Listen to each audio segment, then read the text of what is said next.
Welcome to Question Mark, a safe place to ask dangerous questions about God, faith, the Bible, Christianity. If you have any questions or comments, please put them in the comments below, and we'll be able to do our best to answer them as they come in.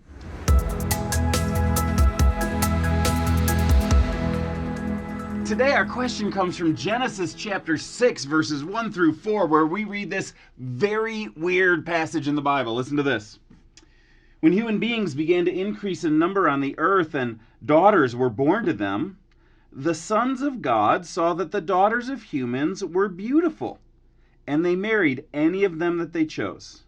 And then the Lord said, "My spirit will not contend with humans forever, for they are mortal. Their days will be 120 years. The Nephilim were on earth in those days, and also afterward, when the sons of God went to the daughters of humans and had children by them.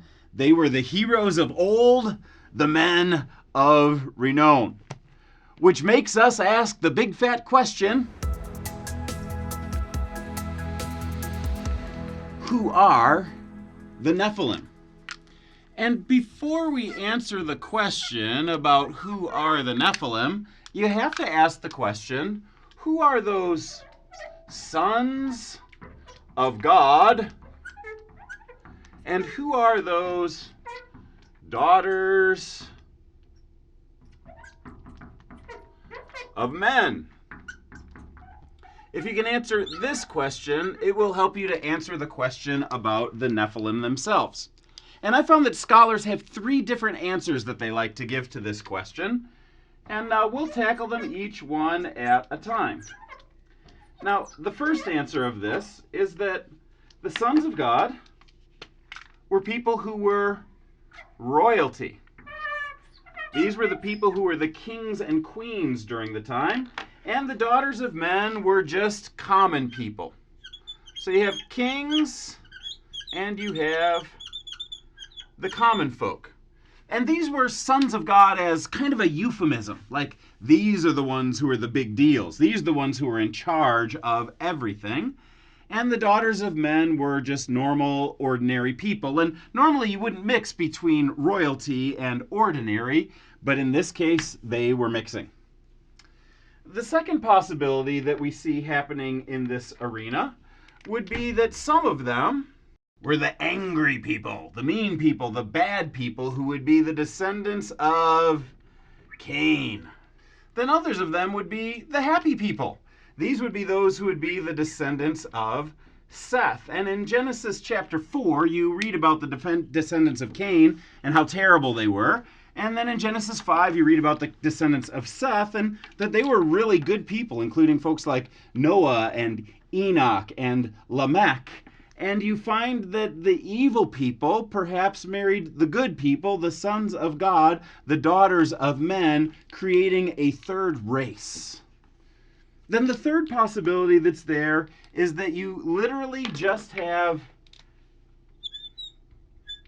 angels or beings that come from the spiritual realm and humans. And that the angels and the humans got together and they decided that they were going to get it on and have a different kind of a race of people.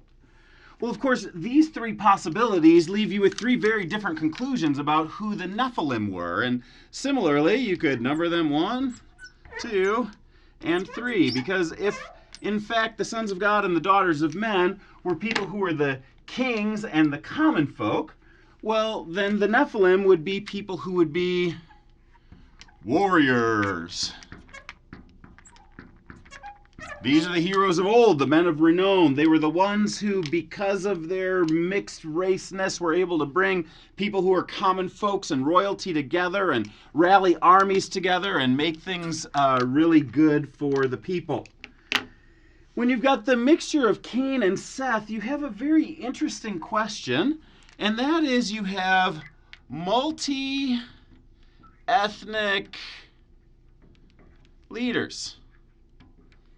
These would be people who come from at least 2 different tribes, if not by this point 2 different races. And they've combined together in order to be able to create a leadership that couldn't happen if you didn't have the ethnic connections to both of the tribes who were there. There may be a mixture of good and evil idea here that encapsulates that, they could work in both worlds as well, and so they could succeed in ways that other people couldn't. And then the third one that you have related to this is simply the idea, if it was angels and humans that got together, you have giant warriors. Now these are people who are large people. Giants, whoa. Big arms, big spear, giants. And that they were able to dominate because of their size and power and strength, and the fact that they were half divine and half human. So these are your three different possibilities. Now, this one fits really well in kind of a non-supernatural narrative. One that just says, hey, this was kind of the stuff that happened during the time, and people wrote into their narratives godness when they just actually were talking about reasons for a particular military dominance, and so they wrote that in as this is where those warriors came from. And then you've got this one, which comes straight out of the words of the Bible, and the problem is that there's really no indicator in the text that would say that this is from Cain and Seth. And there's no indicator that there's good or evil that's here, or why these people would have a particular advantage. Really, the one that's most faithful to the text is the third one, right here. That these really were sons of God. And we see these sons of God not only here in this chapter, but we see them in places like Job chapter 1, where there seems to be a group of people that were pre-made by God before this universe was created. When I say people, I mean cherubim, seraphim, angels, other beings that would have sentience and conscience, but they wouldn't be people that would be made for this planet. And it's possible that those came to planet Earth and found some daughters of men that they liked and impregnated them and created this new class of beings. Now, what makes people uncomfortable about this view is the fact of, okay, you're talking about supernatural beings and humans being able to make babies.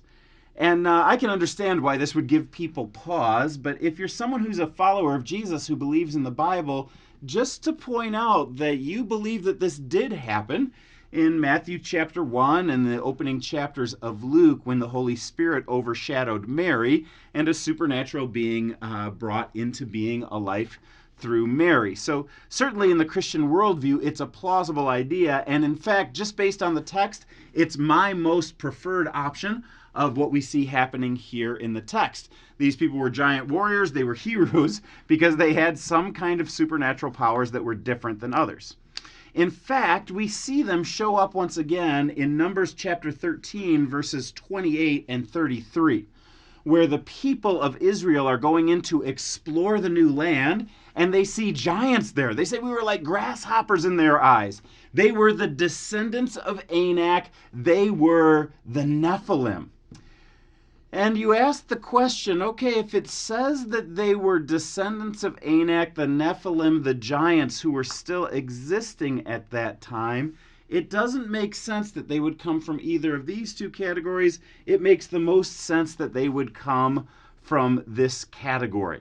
So if you ask me who were the Nephilim, I believe that they really were the product of some kind of supernatural human interaction that turned into giant warriors in old times. But I've got to tell you, as I've been studying this recently, it's brought up another question that I would love to hear your thoughts on. And that's the question, if they were there before the flood, and they were there again after the flood in Numbers chapter 13, then how did they make it through the flood? Because if the only human beings who were saved was Noah and his 3 sons and their 4 wives, then how in the world did the descendants of Anak make it that way? There's a number of theories out there. Some people would say that the flood was not a worldwide flood, that in fact it was local, and some of the descendants of Anak made it through the flood from the side. There's an interesting Jewish midrash theory that has Og, who's later on known as Og, the king of Bashan, hanging onto the ark on the outside. Some other people have said that maybe the sons of God came down after the flood and did the deed again, and that's what caused this. I'd be interested in your ideas on this one, because this is a challenging Bible question for me. Go ahead and throw them in your comments below. I would love to see what you have to say. And if you've liked this video and the other videos, check out more on our YouTube channel, CCC Omaha, or like and subscribe, and we will shoot these things directly to you. God bless you guys. Well, thanks for watching. If you liked this video and you'd love to see more like it, perhaps you'd like to start with this video right here. And if you love these videos, it would be fantastic if you would like, subscribe, or ring the bell for notifications.